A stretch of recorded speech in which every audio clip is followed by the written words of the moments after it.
Walking after you eat and walking while you're fasting look exactly the same from the outside. Same steps, same pace, same movement. But inside your body, they are completely different experiences, because in one state, your body is running on incoming energy. It's using what you just ate. Glucose is available, insulin is elevated, and your body has no reason to tap into anything deeper. So when you walk, you're not really burning stored fat. You're just using what's already there. But in the other state, something very different begins to happen. When you walk while fasting, your body is no longer relying on incoming fuel. It has to make a decision. It has to choose where energy will come from. And under the right conditions, it doesn't just burn calories. It shifts into a completely different fat-burning mode. And most people never experience this. Not because it's hard, not because it requires extreme effort, but because it only happens when your internal state is aligned in a very specific way, a way that most daily routines never reach. This is why two people can walk the exact same distance, at the exact same speed, and get completely different results. One is just moving. The other is triggering a biological shift, a shift where the body stops depending on incoming energy and starts pulling from stored fat instead. And once that shift begins, everything about how your body uses energy changes. Your hunger feels different. Your energy feels more stable. Your body feels less like it's constantly asking for fuel, and more like it's finally using what it already has. So the real question isn't whether walking burns fat. It's this: what actually happens inside your body when you walk while fasting? And why does it feel like a completely different mode? Most people believe that walking burns fat simply because it burns calories. It sounds straightforward. You move your body, you use energy, and that energy must come from fat. So the more you walk, the more fat you should lose. But your body doesn't work that way, because movement does not decide what fuel your body uses. Your internal state does. When you walk after eating, your body is still processing incoming energy. Glucose is circulating in your bloodstream. Insulin is elevated, signaling that energy is available and should be used. In this state, your body naturally chooses the easiest fuel source. Sugar. It doesn't need to access fat. It doesn't need to unlock stored energy. Everything it needs is already there. So even though you are burning calories, you are not necessarily burning fat. You are simply using what you just consumed. And this is where the misunderstanding begins. Because from the outside, both types of walking look identical. The same number of steps, the same time spent moving. But inside your body, the fuel source is completely different. Now compare that to walking while fasting. In this state, glucose levels are lower. Insulin has dropped. Your body is no longer receiving a steady supply of incoming energy. So when you begin to walk, your body is forced to look elsewhere. It has to choose a different fuel. And this is where the potential for fat burning appears. But it's not automatic. Your body still evaluates the situation. It still decides whether it should rely on stored energy or conserve it. And that decision depends entirely on the signals it receives at that moment. So walking alone does not create fat burning. It only creates energy demand. Whether that demand is met with sugar or fat depends on the state your body is in when you start moving. And this is why so many people walk every day and never see real fat loss, because they are moving. But they are not in the state where fat becomes the primary fuel. They are burning energy, but not the kind of energy they actually want to lose. And this is the part where most people start blaming themselves without realizing it.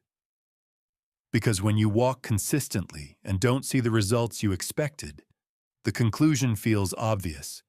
You assume you're not doing enough, not walking far enough, not pushing hard enough. Maybe you think you need more steps, more time, more intensity. But the problem isn't your effort. It's the state your body is in when you're putting in that effort. You can walk every single day and still never tap into fat as your primary fuel if your body is constantly operating in a fed state. If insulin is elevated, if glucose is readily available, your body will always choose the easiest option. It will use what's right in front of it instead of going deeper. So even though you're moving, even though you're burning energy, you're not activating the process you think you are. And that's why it feels like walking doesn't work. But it's not that walking doesn't work. It's that you've been walking in the wrong mode. Your body wasn't in a state where it needed to access stored fat. It was in a state where it could rely on incoming energy. And as long as that condition stays the same, the result stays the same. This is why two people can follow the exact same walking routine and experience completely different outcomes. One person walks after eating, stays in a glucose-burning state, and sees minimal change. The other walks while fasting, enters a different metabolic environment, and begins to tap into stored fat. Same movement, different biology. And once you understand this, something shifts, because you stop thinking in terms of doing more, and you start thinking in terms of doing it in the right state. You realize that the key is not increasing effort, it's changing the conditions under which that effort happens. And the moment those conditions change, the same simple action, walking, starts to produce a completely different result. Most people think that if they burn enough calories, fat loss will automatically follow. That every step they take, every minute they move, is directly reducing body fat. But what your body burns during movement is not decided by how much you move. It's decided by what fuel is available. Your body is constantly choosing between two main energy sources, sugar and fat, and it will always choose the one that is easiest to access in that moment. If glucose is available, it will use glucose. If insulin is elevated, it will stay in a state where fat remains locked, so you can walk for 30 minutes, 60 minutes, even longer, and still not burn significant fat if your body is operating in a sugar-burning state. This is the hidden truth behind why more steps doesn't always lead to fat loss. Because you can burn calories without burning fat. And once you understand that, the entire idea of exercise changes. Because it's no longer just about how much energy you use. It's about where that energy comes from. This is where fasting begins to matter. Because fasting changes the availability of fuel. It lowers insulin. It reduces the presence of circulating glucose. It shifts your internal environment away from immediate energy use and towards stored energy access. And that shift is what opens the possibility for fat to become the primary fuel. But even then, it's not just about fasting alone. It's about combining the right state with the right action. When you walk in a fed state, your body doesn't need to make a decision. The fuel is obvious. It uses sugar. But when you walk in a fasted state, your body has to adapt. It has to choose a different source. And if the conditions are right, if insulin is low, if your body is not under stress, if the signal is clear, then fat becomes that source. So the difference is not in the walking. It's in the fuel selection system your body uses when you start moving. And once that system shifts, the same movement begins to produce a completely different metabolic effect. And this is where the real shift begins to happen inside your body. Because when you enter a fasted state and then start walking, you're not just increasing movement, you're changing the hormonal environment that controls how your body uses energy. Insulin drops, and that alone changes everything. Because insulin is the signal that keeps fat locked. When it's elevated, your body stays in storage mode, but when it falls low enough, something opens. The barrier that was preventing fat from being used begins to loosen. At the same time, glycogen, your stored sugar, starts to run lower. And as that happens, your body becomes less able to rely on its usual fuel. It has to adapt. And that adaptation is where fat begins to come into play. Then another system starts to activate, AMPK. This is often described as a fat-burning signal, but what it really represents is a shift in your body's priorities. It tells your cells that energy is limited and efficiency matters. It pushes your system toward using stored fuel instead of waiting for new energy to come in. So now, something important is happening. Low insulin is opening access to fat. Lower glycogen is reducing reliance on sugar. AMPK is increasing the demand to use stored energy. And when you start walking in this state, all of these signals come together. Your body is no longer in a position where it can simply rely on what's available. It has to choose a deeper source. And this is why walking while fasting feels different. Not just physically, but internally. Your energy becomes more stable, not because you're fueled by constant intake, but because your body is finally using what it has stored. The usual spikes and crashes become less noticeable. Hunger feels less urgent. Your body stops asking for fuel every moment and starts managing it more efficiently. This is the beginning of that different mode. A mode where movement is no longer just burning calories, but actively signaling your body to use fat as its primary fuel. And once this state is established, walking becomes more than just activity. It becomes a trigger. If you slow this moment down and watch it unfold step by step, you begin to see how precise this shift really is. At the very beginning of your walk, your body checks its current state. It looks at what's available.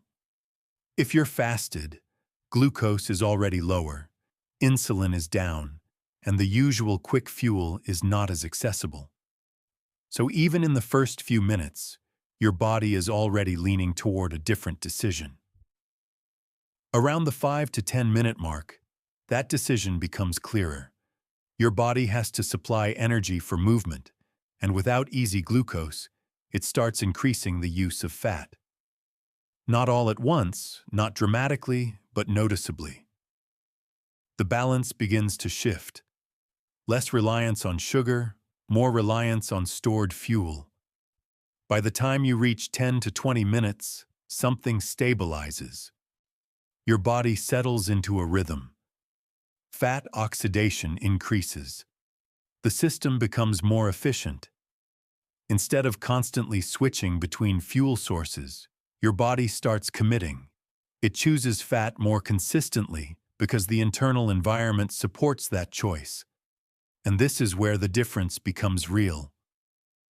Because in a fed state, your body rarely reaches this point. It keeps switching back to glucose whenever it's available. But in a fasted state, that option is limited. So the longer you stay in motion, the more your body leans into fat as the primary source. After 20 minutes and beyond, this becomes a steady state. Your body is no longer searching for fuel. It has found it. It has adapted to the condition. Fat is now being used in a more continuous way, not just in small amounts, but as a stable source of energy. And this is why the experience feels different. Because your body is no longer reacting moment to moment. It is operating within a system that has shifted. The longer you remain in this state, the deeper that shift becomes. Not because time alone forces it, but because the conditions remain consistent.